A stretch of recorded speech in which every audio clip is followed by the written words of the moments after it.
เป็นหนาผีวีแล้วเว้ยบ่อเนี่ยร้านมันยังเสียยังก็จะดูเนาะน้อยนึงกูบ่เกิดมึงไงได้บ่เกิดกูเบ็ดบ่เกิดหมู่บ้านนี่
มันได้ปล่อย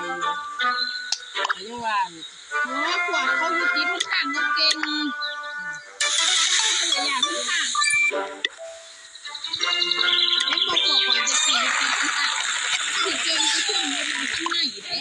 ข้างในบนหยาบนทางไหมหน้ามีขาจะหยาบ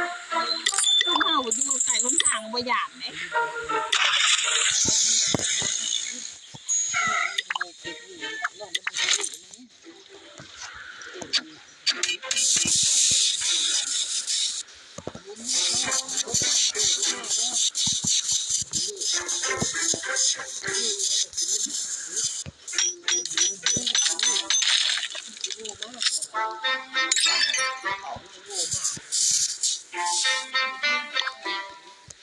ไม่ได้บอกโดนเสียดี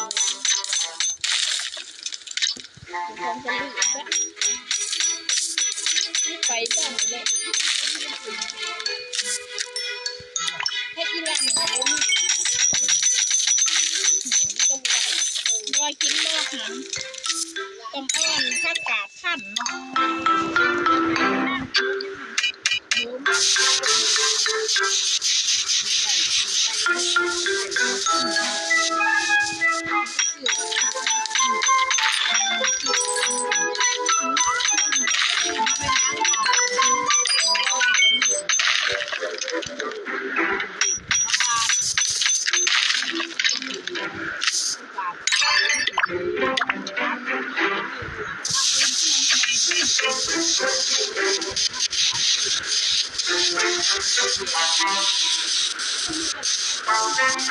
โอ้ยคิดหน่อยงุ่มเลยนี่หนูหวานแล้วมาไหวจริงถ้ามีจริงมีกินหนูก็มือไปที่หนู